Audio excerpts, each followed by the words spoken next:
reste voilà une bouteille de champagne. Ça c'est pour Papi Mandeki principalement d'abord. Oui. C'est pour Maurice Jugandour, le Jugandourien de tous les Mauriciens. C'est pour Yagin Koki, c'est pour Jules Chipompa, c'est pour Freddy Pimo qui n'est pas là aujourd'hui. C'est pour cette grande équipe et surtout pour le très spécial président Gabriel Chabani Arika. Voilà, on nous a récompensé. Balobi dimanche Zongi. Elle est sur ce plateau, mesdames et messieurs, trêve de discussion. Nous allons parler avec le roi, le Kamapa. Kamapa pour dimanche. Merci beaucoup, Jay. Donc, le roi, Ozongi Bissoa, projet Zamoko. Ezali, prédateur. Prédateur Wana. Eza, Momoko. Oh, Yezolo Bama Kamubele. Oui. Na mambo belé wana tomo banga prédateur wana za ya ba contre banani. Non, bato banga na bangote. C'est normal ce balobi prédateur ça y. Fazumuna mutu moko oyo lingi as sala to benga ngama bete. Bon, anga sala mabe linga boma linga lia. Voilà. Anga ravagé. Donc c'est normal les ala bato banga mais non. Ozokana nani. Non, na kani motote na yembi tout simplement ba makambo ya mabe. Hein? Ba prédation c'est ça la marape ndenge mususu. Et to mesani minga ke mutu mo ya zo akati akangi moto abomi ale prédation mususu pesa na forme belé. Douce Rolandi album nanga mobamba oyoka na yembi makambo tout on est prédateur. C'est-à-dire que mingi na lobela injustice, c'est-à-dire que makambo mususu oyo et ça la maka et koki ça la mate. Par exemple, dans Yaya Jammeh, abus de pouvoir. C'est-à-dire qu'un président, un ex-président, enfin un président, attends, qui est en exercice,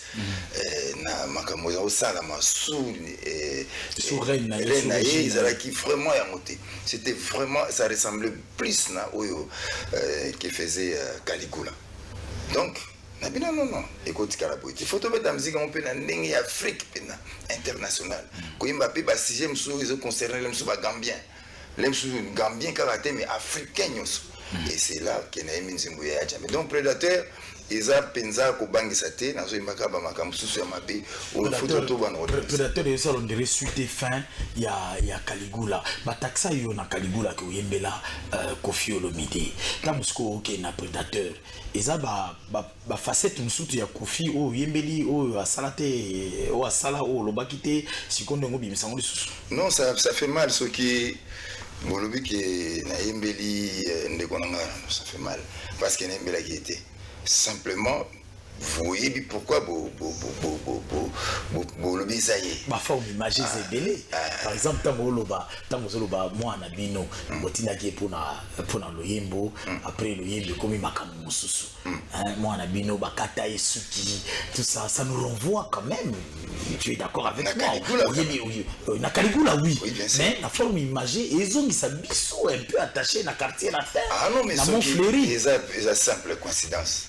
Alors, ce qui est une coïncidence négative, il faut qu'on soit là vraiment maïli quoi. Ce qui est cité une coïncidence négative, alors il faut que une coïncidence parce qu'il y a Caligula Caligula na Rome azalaki mona mwana uti na ba province ba pembeni ba ye na Rome omona ya juillet comme les msumo na kati esuki les msusu atie asali ndenge ya lingi. Plusieurs coïncidences, plusieurs coïncidences, ça nous laisse quand même beaucoup d'interrogations. Hein, bah coïncidence c'est l'équipe moi belé tango ko bakisa lisusu mamondele ya okangela biso. Mais au monité gagné na lobia ba coïncidence négative. Na rompe kanga ils tout angai c'est que ma bezali. Ah OK. Ce qui ba coïncidence ngana makambo ngana lobi coïncider mingi na ngai. Faut me poser question. Oh. Parce que c'est moi ma bé. Mais surtout tant que ça on a mboka moko boy. Papa moko bat yo moi moto a violé moto ala. Sikoyo. Mais yo jouer banga to bimika maman lobi oh. Pour la sélectionner. Oh.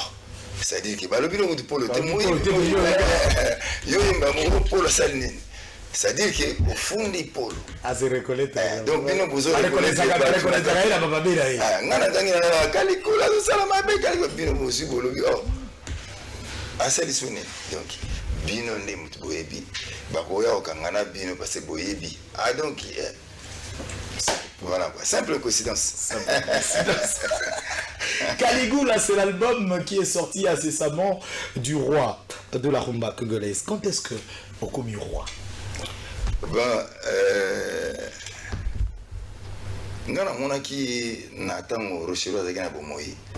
Mon concert na bino moko arrête kashinga tuni papa yo na musique c'est la ngona ni pina ko remplacer yo mais rocher la ba kina zo na mwana o karma pa aye ache bar likolo alors na éviter ceux qui bako ko kanga ko leka bar en termes de rumba il parlait donc et ça la linga et puis Claudicia nde on a bino ya fui ya RFI ni muto benga muto boso prince il a fait référence na makambo Rochero Lobaki et Rochero n'est plus là le roi n'est plus là bombenga ye achenga soi a lobi ye atanga zati na PC pouvoir nyonso c'est un roi aussi donc to golo apeke to mpe barwa mais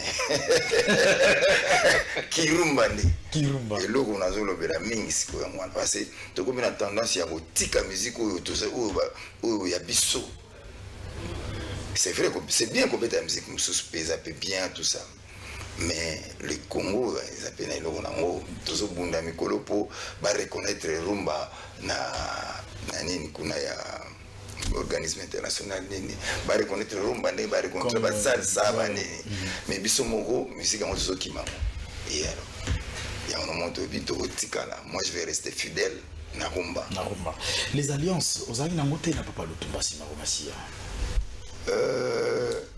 na papa Simarumasia a pesanga 2 fois de son vivant a pesanga 2 titres 2 fois na Emba liboso a pesanga et ça n'a mis que katanga na umeli kuna album ngo après mbale a pesanga nzimu mususu Big Rouge ti lelo na zana cassette ya vero a pesanga na bomba oh là là et na yemba ngo pété tant on a yena yemba non bango baki ko beta na même link juram il raté ti il raté donc on a eu chance ya yemba banzembo na été mais qu'est-ce qu'il faut cassette ou na vero on a pour que obimisa biso mayele ya papa mais nzembo et bima travers yo mais nzembo ngo c'est bima déjà Big Rouge non côté mayele papa ko banga te ezaka biso bana toza mayele tant on a beta Caligula awa ne banzi buri tufaki moi franco muke moi Rochero muke mais ça penda ya mon objectif et senga tous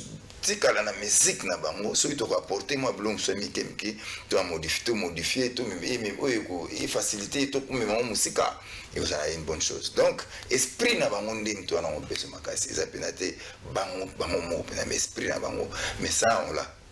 Okay. Mesdames et messieurs, sur ce plateau, vous nous prenez en cours de cette émission, le roi, le Kermapa, avec nous sur ce plateau. Nous parlons bien sûr de cet album Caligula qui se trouve sur le marché disque phonographique, mais cette fois-ci, sous une autre facette, nous allons parler de ce prochain album, Prédateur, qui va venir. Une chanson qui fait tabac, c'est la chanson En Gestation. C'est encore un projet, pas encore en studio, ça s'appelle Maison hantée. Maison hantée. Ah ouais. Maison hantée où on déplore et on dénonce l'hôpital général de référence de Kinshasa. Ex-Mama Yemo. On en parle dans cette émission. Merci à Peter Kahn de nous habiller. Bon dimanche à Miradi Matadi.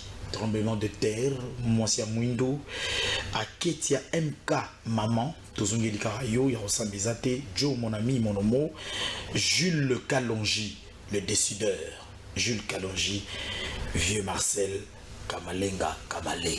Bon dimanche, la bienvenue surtout dans Katia, Maison Peter Kahn. Maison hantée. Histoire et bandit, en colonie. Non, maison hantée, c'est tout simplement un lobby.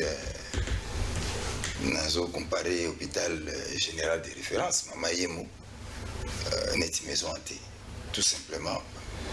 Moi, je suis né dans l'hôpital. Donc, il y a un hôpital et moni bato belé ko bota mana kati on est belé ate belé bakino et belé ba bota même kutu ba utipé na intérieur ba bota mawana. Donc c'est un hôpital, il y a référence bato belé baza uta na même qu'il Afrique baza roya pour se faire soigner na mama yemo. C'était vraiment une référence pour l'Afrique. Pour l'Afrique. Et lelo oyo so ke na mama yemo et comme le kola n'indimité qui donc mon a espoir t selon moi nous sommes en ndenge on a espoir t à obima guéri quoi à biki on dirait ils ont placement sur boketi kanga na kufa je préfère encore na lia na menata misisa ya mangolo so na zoka passe na menata misisa mangolo qui est bon mais ngana mama nous sommes avant campagne on les a campagne nocive quelque part car pas jusqu'à preuve du contraire depuis au bandi campagne oyo to moi na ba réseaux sociaux d'ailleurs to ba réaction ya bande kwa libanda mboka o batini na ba audio ba salil biso na ba photo que je m'interdis ya ko diffuser parce que c'est vraiment des photos qui peuvent vraiment choqué énormément. Il y a ma toilette, il y a ma couloir, il y a ma mbétou, il y a ma baie. Est-ce qu'il a fallu que Karmapa a l'oba ça la texte pour que bandeko mususu bas là-bas audio ba kanga ba photo? Ben l'important c'est quoi? Qu'on sensibiliser ma autorité. Pour nga démarche zali qu'on sensibiliser bango, qu'on alerter bango, qu'on interpeller bango et qu'on accompagner bango. C'est-à-dire que vraiment nous avons l'impression de dire bah éviter qu'est-ce qui se passe dans le hôpital.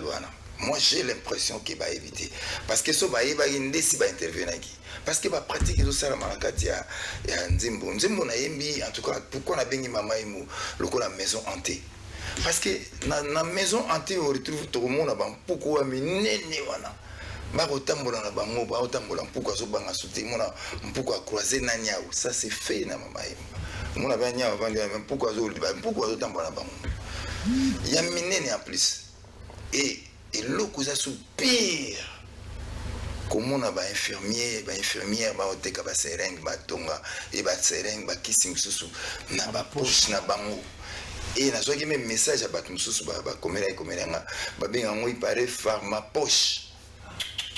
Ça c'est grave ça. Et moi c'est pourquoi on a dit j'ai l'impression que l'autorité va éviter va pratiquer ce les gars qu'on a. Et c'était de mon devoir. En tout cas, on a mon devoir. Peut-être à travers ma voix, on a écho. Et qui va sensibiliser, va comprendre. Non, ça ne va pas. Et je pense que je suis dans mes nini. Nanzela nanga musique tout ça on va te potobina to yembani l'air mo et servir pena ko sensibiliser pour na ko kende comme mamboka liboso. Car tu n'as pas encore, je pense tu n'as pas encore été menacé apparemment. Menacé? Oui. Comment? J'ai jamais été menacé en tout cas, jamais. La yemba qui honorable monsieur le député j'ai leur problème. Non, en tout cas. Non, ça c'était Batu Balobaki. Mais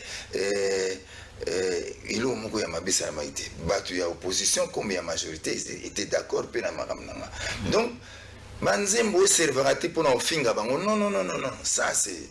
Pour nous, qui nous a dit la lombo. L'omba souka na makala. L'omba souka na makala pour yemba qui bêtise. Faut tout à la claire. Okay. Mais na makambo ya ko loba na motu bien ko yebisanet na wimba na mama yemu par exemple par exemple mpuku azao epai na uti mpuku azotambola azo sala azo pesa mbote na nyao est-ce que ils en ont que mpuku avandi nyao mpuku nyao avandi mpuku bazotambola ebele mais bazobanga na te wana ça se passe où na mama yemu et on est déjà très caractéristique il y a ma maison hantée tout le monde a toile d'araignée chauve-souris beaucoup niaou et ils sont comme ça ils sont censés que la sanitaire ouais hôpital il faut s'engager à la sain ils ont la microbe mais moi j'ai l'impression maintenant que c'est ok. On dirait aucune maladie, maladie à 4, 5, 6. Le choc le choc qui déclenche ce texte, c'est une perte en vie humaine. Il y a Ndeko, il y a camarade, Akoufi, la maman et mon dépêché au Kanda. D'abord, je suis né là-bas, donc, hôpital, hôpital, on s'en a été. Nakani si na zongi sima. Mon comme ça, c'est vrai, nakene otika moto, kuna, moto na ebe kaka kosa. Na moni makambo tu na zoro baba raconté, j'ai vu ça. Na okene na mama ye moto. Na okene na mama et jour mokoro moto na kufaki na yaki kutwana na fâché mabe. Na mona ipe na suki na bien. Nini ko porter bateau plainte ou makambo donc nazaka pamba. Après, il faut raisonner, non. Plein de ces armes, puis tout au limboka au échanger comme bien. Dans la voix, na imbaka. Voix na ko sala écho. Na moni le ko na ba konzi ba yebi makambo sur les kawate. Il faut na meka o yemba eko comment. Et sa façon il y a ko aider bango pepo. Tout ça ça pour mboka kende de l'avant. Maman et moi a été laissé à l'abandon depuis les années 90. Et ça les lots à l'hôpital depuis les années 90. Donc la crise kotaki maman m'a tout capé. Ti les longs de commis penza qui commis ou biso to sengeto yemba pour la musabato. Pour la musabato vous êtes belé vous comme la biso na zo moi ngonga muke ya otanga 3 4 5 messages au yozo comme le roi le Wandashi de la rumba congolaise. Nous allons rentrer en image na olinga car na ninga ba texte Camembert ezanze moko yo tu peux pas te passer de Caligula sans Camembert. Ce qui Maurice Jugondo ya solo pena osalambo kano ba Jugondo rien. Et des biso pena ya solo tozo Camembert en complicité avec Papi Mandeki. La chanson dédiée à Alita Chamala. Alita Chamala, c'est une image, c'est... Bah, Alita Chamala, c'est vrai que Batebele ba monaka été ba ebiete ba monaka epete mais ayeba ni bat ba ebi. Leki ya kansebu. Ba yimba Alita Chamala tozaina nubana mike. Leki ya kansebu Alita Chamala. Deo Joski déjà yimba Alita Chamala. Donc pour nanga na salagi nzembo wana tout simplement pour nako salaye plaisir et ayeba qui même pas tant nazo salaye nzembo et n'annoncer kutu awa il faut annoncer nazo sala une deuxième chanson pour l'honorable Alita Chamala qui va sortir là un album Mesoya. Donc et Azam Moto a aidé la musique congolaise et belé bandaka la banda ba Joski Tilelo. Yadjo Nsona, fils à papa, pour le plaisir de Coude, mon ami, à partir de Razaville, pour ton plaisir, pour le plaisir de... Coude Assad.